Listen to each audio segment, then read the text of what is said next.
प्रभु यीशु मसीह के मधुर और मीठे नाम से आप सभी को जय मसीह की। आज परमेश्वर के वचन में आप सभी का स्वागत है। परमेश्वर पिता आज अपने वचनों के द्वारा आप सभी को बहुत आयत से आशीष को दे। पिता परमेश्वर आज अपने वचनों के द्वारा आपसे बोले और बातचीत करें। मेरे प्रियो, हम अंत्य के चिन्ह के विषय में सीख रहे हैं और मरकुस 13 अध्याय को जब हम अध्ययन कर रहे हैं तो हमने इस बात को देखा कि किस प्रकार से यीशु मसीह ने मंदिर की बड़ी भव्यता को दिखाया। उसकी सुंदरता को दिखाते हुए कह रहा, प्रभु देखिए कितना सुंदर भवन है और कितना बड़ा पत्थर है। प्रभु ऐसा करके वो यीशु को दिखा रहे हैं। तो परंतु यीशु कहता है, क्या तुम बड़े बड़े भवनों को देखते हो? और यीशु ने यरूशलेम के विनाश की भविष्यवाणी को वहां किया कि यरूशलेम किस प्रकार से नष्ट किया जाएगा, कैसे उस पर पत्थर भी पत्थर नहीं रहेंगे। और यीशु मसीह यहाँ पर कुछ चिन्हों के बारे में वहां पर बता रहे हैं और हमने पहले चिन्ह को पीड़ा के रूप में देखा और वो तो भूंडोल है, वो तो अकाल है और वो तो जाति पर जाति और राज्य पर राज्य की लड़ाई की बातें हैं। और यीशु मसीह कहता है ये तो पीड़ा का आरंभ है। और जब हमने इस पीड़ा शब्द को देखा जो यूनानी भाषा में है, जिसके अर्थ है प्रसव की पीड़ा, यानी कि ये शुरुआत है। और जैसे एक स्त्री जो गर्भवती स्त्री है बच्चे को जन्म देती है तो उसका दर्द धीरे धीरे धीरे धीरे बढ़ता है और जब बच्चे को जन्म देने का समय आता है तो अपनी चरम सीमा पर अब उसका दर्द होता है। उसी प्रकार से बहुत सारे लोग कह रहे, हमने तो कब से सुना कि यीशु मसीह आने वाला है लेकिन अभी तक नहीं आया। मेरे प्रियो, ये प्रारंभ कब से हुआ? ये दूसरा जो चिन्ह है ये हम देखेंगे यरूशलेम के विनाश के बारे में। और 70वें ईस्वी में जब हम देखते हैं कि किस प्रकार से रोमियों की सेना के द्वारा, रोम की सेना के द्वारा हम देखते हैं पूरे यरूशलेम को नष्ट किया गया, पूरे शहर को नष्ट कर दिया गया, मंदिर को नष्ट कर दिया गया। और किस प्रकार से हम देखते हैं कि वहां 11 लाख यहूदी मारे गए। और इस प्रकार से तो जब हम इस अध्याय को अध्ययन करते हैं तो इसी बात को यहाँ दिया गया। परंतु वहां पर यीशु मसीह अपने चेलों को कुछ निर्देश दे रहा अपने मृत्यु से पहले, और वो कह रहा है कि तब जो यहूदिया में हो पहाड़ों पर भाग जाए। अतः जब तुम उस उजाड़ने वाली घृणित वस्तु को जहां उचित नहीं वहां खड़ी देखोगे तो लिखा है, पढ़ने वाला समझ ले, जो हमें दानियल की पुस्तक में से मिलता है। और वो इस प्रकार से कहता है कि तब जो यहूदिया में हो पहाड़ों पर भाग जाए, जो छत पर हो अपने घरों को कुछ लेने को ना उतरे। और इन्होंने क्या किया, इनमें से कोई भी लोग वहां पर ठहरे नहीं रहे। और इस प्रकार से वहां यीशु मसीह ने उनको निर्देश दिया था। और वहां जो भी यीशु मसीह को मानने वाले थे कोई भी नष्ट नहीं हुए, सिर्फ यहूदी लोग जो 11 लाख के लगभग थे वो नष्ट हो गए। ये पहला जो चिन्ह था जो भविष्यवाणी के लिए यीशु मसीह ने दिया था कि यरूशलेम क्या किया जाएगा, विनाश की भविष्यवाणी की गई थी, यरूशलेम नष्ट होगा। और इस प्रकार से यरूशलेम नष्ट किया गया, उस पर पत्थर भी न रहा करके इस प्रकार से यीशु ने कहा। मेरे प्रियो, और ये पहला वो जो चिन्ह के रूप में यहाँ पर पूरा हुआ, और वो तो पीड़ाओं का आरंभ था जिसके बारे में हमने कल देखा। तीसरा क्या है, आज हम इसको परमेश्वर के वचन से देखेंगे मेरे प्रियो। और जब हम 9 से पढ़ेंगे तो इस प्रकार से लिखा है 13वां अध्याय के 9 से। और तब यहाँ यीशु मसीह इस प्रकार से कह रहा है, तुम अपने विषय में चौकस रहो। मेरे प्रियो, यहाँ पर यीशु मसीह कह रहा है अब तुम्हारे अपने विषय में बातचीत कर रहा है।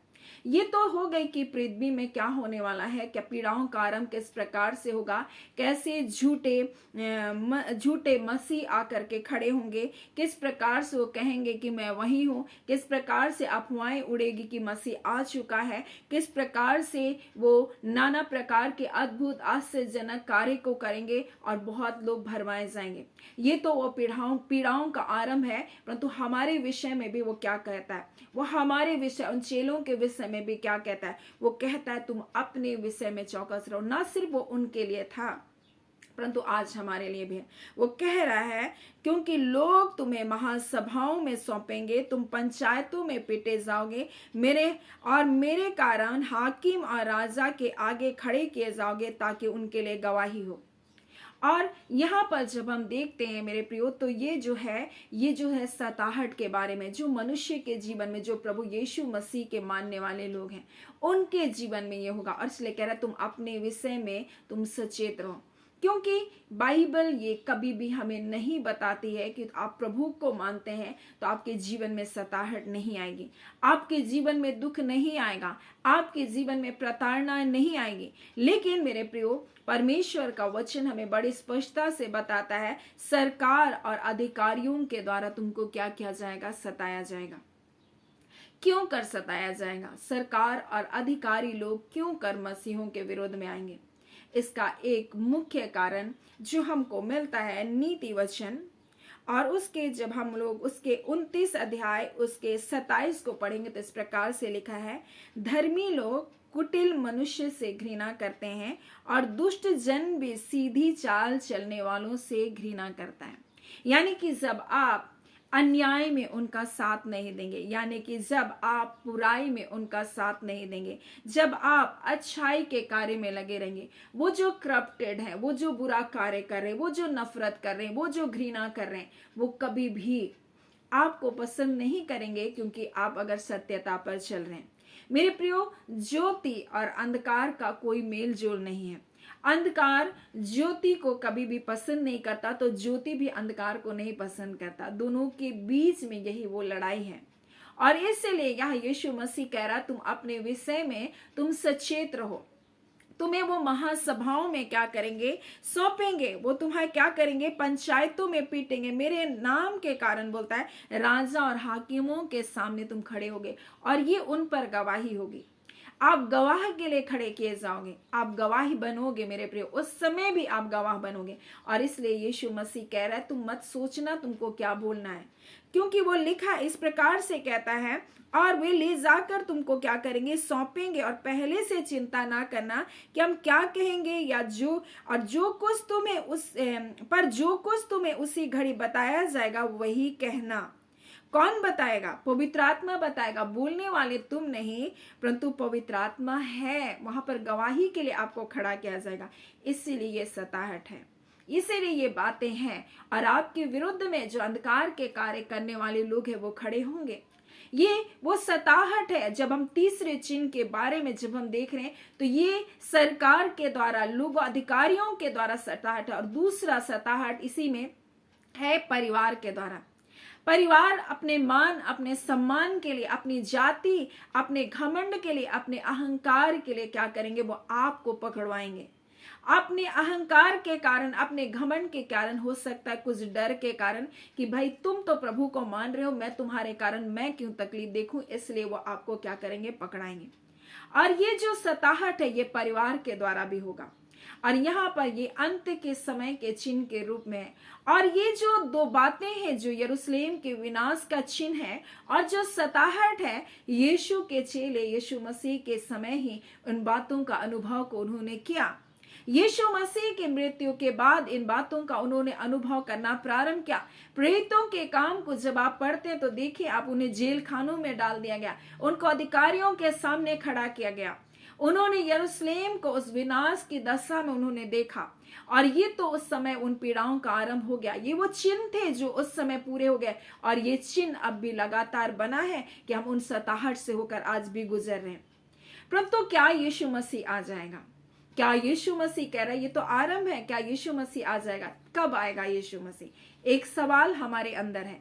हमने अंत के चिन्हों को देखा, लेकिन एक सवाल हमारे अंदर है, कब यीशु मसीह आएगा? और इस सवाल का जवाब भी बहुत अच्छी रीति से यहाँ परमेश्वर का वचन हमें बताता है। जब आप उसके 10 में पढ़ेंगे तो लिखा है, पर अवश्य है कि पहले सुसमाचार सब जातियों में प्रचार किया जाएगा। अवश्य है कि सब जातियों में उसके सुसमाचार का प्रचार किया जाएगा। तो क्या अब तक 2025 तक क्या सुसमाचार का प्रचार नहीं किया गया? आप ऐसा सोच सकते हैं, क्या प्रचार नहीं किया गया? हाँ, यही सत्यता है कि आज बहुत तेरी जातियों के पास सुसमाचार नहीं पहुंचा। और हम अगर अपने भारत की ही बात करें मेरे प्रियो, तो 2000 से भी ज्यादा जातियां हैं और उनकी भाषाएं हैं जहां आज भी वो सुसमाचार नहीं पहुंचा। आज भी वो परमेश्वर ने उनके लिए क्या क्या उनके बारे में वो नहीं जानते। आज भी वो सत्य से अनजान है। आज भी उनके लिए बचाव की कोई योजना उनके लिए कोई उन तक नहीं पहुंचाया। आज भी उनको उद्धार के मार्ग में आने के लिए कोई रास्ता नहीं बताया। आज तक वहां तक लोग पहुंच भी नहीं पाए मेरे प्रियो। और इसलिए अगर हम चाहते हैं कि यीशु का आगमन जल्द हो तो हम सुसमाचार को प्रचार करना कभी भी ना रुके। और इस प्रकार से मैं पिछले दिनों सोच रही थी, और बहुत सारे लोग तो प्रचार कर रहे हैं, यूट्यूब में भी बहुत सारे लोग तो प्रचार कर रहे हैं, मुझे प्रचार करने की क्या जरूरत प्रभु। मैंने अपने मन में परमेश्वर से कहा, प्रभु बहुत सारे लोग, शायद मैंने जितना प्रचार करना था काफी है। और प्रभु हो सकता है ये प्रचार जब लोगों तक जब जाएगा वो लोग प्रभु मन फिरा लेंगे, अब शायद मुझे रुक जाना चाहिए, मैंने ऐसा सोचा। परंतु जैसे मैं इस बात को सोच रही थी, प्रभु ने किसी के द्वारा मुझसे बातचीत किया तुरंत, और उन्होंने जो परमेश्वर के एक भविष्यवक्ता है, उसने मुझे बहुत दिनों के बाद मुझे फोन करके मुझे बताया कि हमारा काम सिस्टर करते जाना है। मैं जानती थी परमेश्वर उसके द्वारा मुझसे बातचीत कर रहा है। कई बार हम सोचते हैं कि शायद हमें रुक जाना चाहिए, कई बार हमें सोचते हैं कि क्या मैं ही प्रचार करती रहूं, बहुत सारे लोग हैं, क्या जरूरत है। नहीं मेरे प्रिय, एक आत्मा भी अगर आप परमेश्वर के राज्य में आता है उसका प्रतिफल आप ना खोएंगे। इसलिए अपना कार्य आप करते जाएं। हालांकि हजारों लाखों लोग होंगे प्रचार करने के लिए, लेकिन अब तक बहुत सारे लोग हैं जो अब तक सुसमाचार को नहीं सुने। मेरे प्रिय लोग मेरे चैनल को वो क्या करते हैं, ट्रांसलेट करके देखते हैं, वो उस शब्दों को ट्रांसलेट करके वो सुनते हैं मेरे प्रियो। क्यों कर वो बहुत सारे लोग शायद मेरी हिंदी भाषा को तो नहीं जानते, लेकिन वो सुसमाचार के भूखे और प्यासे हैं। और इसलिए मैं आपसे कहना चाहती हूं, अगर आप चाहते हैं कि प्रभु यीशु मसीह आए तो हमको इसके लिए प्रयत्न करना है। आप जैसा परमेश्वर आपको अगुवाई दिया, आप सुसमाचार के कार्य को करें। आप रुके नहीं, क्योंकि यीशु मसीह कहता है कि अवश्य है कि पहले सुसमाचार का प्रचार सब जातियों में किया जाएगा।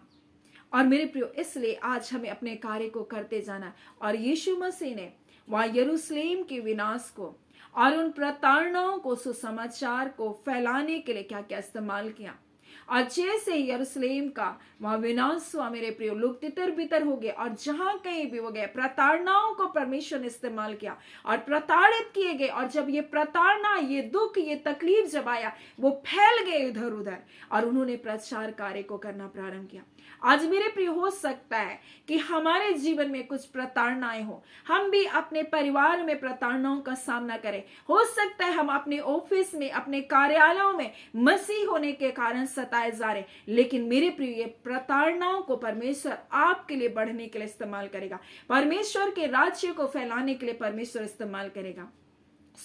आज परमेश्वर पिता अपने वचन के द्वारा में क्या बताना चाहता, इसलिए वो कहता है, जब हम 13 में पढ़ेंगे तो इस प्रकार से, मरकुस 13 उसके 13 में, और मेरे नाम के कारण सब लोग तुमसे बैर करेंगे, तो पर जो अंत तक धीरज धरेगा उसी का उद्धार होगा। यानी कि आशा की प्रतिज्ञा है, उद्धार की प्रतिज्ञा है, छुटकारे की प्रतिज्ञा है, और ये अंत नहीं, परंतु ये अंत हमारे एक नई शुरुआत है, यीशु मसीह के आगमन का। और इसलिए हम इस कार्य में पूरे तन से, पूरे मन से हम अपने परमेश्वर की योजना में हम शामिल हो जाएं, हम उस कार्य को करते जाएं जो परमेश्वर की इच्छा है। मेरे प्रिय, सुसमाचार प्रचार हमें करना है, चाहे लोग सुने या ना सुने, लेकिन वो ये नहीं कहेंगे कि प्रभु हमने आपके बारे में नहीं सुना, किसी ने हमें आपके नाम को भी नहीं बताया मेरे प्रियो। और ऐसे ही मैंने शायद इस घटना को आपके बारे में आपके सामने मैंने शेयर किया। एक बुजुर्ग महिला जो प्रभु को नहीं जानती थी, मैं उसके बारे में, परमेश्वर ने मुझसे बातचीत किया, मुझसे उसने कहा आप उससे बोलो, आप उसको बताओ, आप मेरे सुसमाचार का प्रचार को करो। और मैंने उसको उस बात को बताया, क्योंकि यीशु इस प्रकार से परमेश्वर का आत्मा ने मुझसे कहा, क्योंकि वो जब मरेगी और मेरे पास आएगी तो मुझसे शिकायत करेगी कि किसी ने मुझे सुसमाचार प्रचार नहीं किया, किसी ने मुझे आपके बारे में नहीं बताया। और मैंने उसको सुसमाचार प्रचार किया, और मैंने कहा उससे मैंने आपको सत्य के बारे में बता दिया। अगर आपको बहुत जानना है तो आप स्वयं परमेश्वर से प्रार्थना करें और कहें, प्रभु अगर आप सत्य परमेश्वर है तो मुझ पर प्रकट करें। और इतना ही नहीं, परमेश्वर ने उसको उसके जीवन में अपने आप को प्रकट भी किया। और मेरे प्रियो, उसने अपने आप को प्रकट भी किया, लेकिन कई बार हम सब कुछ जान करके भी हम अपनी ढिठाई में बने रहते हैं। हम सोचते हैं कि हम ही सब कुछ है, लेकिन वो सर्वशक्तिमान परमेश्वर है। परंतु ये उद्धार का संदेश है मेरे प्रियो, ये आपको बचाने की योजना परमेश्वर ने बनाया, क्योंकि पापी स्वर्ग नहीं जा सकता और यीशु मसीह ने अपना लहू बहाकर हमें धर्मी बनाया, और धर्मी लोग ही परमेश्वर के राज्य के वारिस होंगे। हमारी धार्मिकता, हमारा कर्म कांड, हमारा जितना भी रीति विधि हम जो करते वो हमको धर्मी नहीं बना सकता है। मेरे प्रिय, यीशु मसीह ने अपने लहू को बहाकर हमें धर्मी बनाया, और धर्मी ही उसके स्वर्ग में राज्य में जा सकते। पापी ने, वो पापी से प्यार करता है, वो पाप को नाश करने आया, पापी से को बचाने के लिए आया। हम चाहे कितने गुनाहगार हो, कितने पापी हो, परंतु वो हमें बचाने के लिए आया। वो कहता है मैं पापियों को नष्ट करने के लिए नहीं, परंतु उनको बचाने के लिए आया। वो आपको बचाने के लिए आया, वो आपकी धार्मिकता को बनना चाहता है, अगर आप उस पर विश्वास करते हैं मेरे प्रियो। और इसलिए आज परमेश्वर अपने वचन के द्वारा में बताना चाहता है, अंत के चिन्ह के बारे में हमने देखा, वो तो पीड़ाओं का आरंभ है, वो तो सताहट है मेरे प्रियो। और इसके बारे में हमने सीखा कि यरूशलेम के विनाश के बारे में वो भविष्यवाणी थी जो चेलों ने अपने जीवन में रहते उन सबको देखा।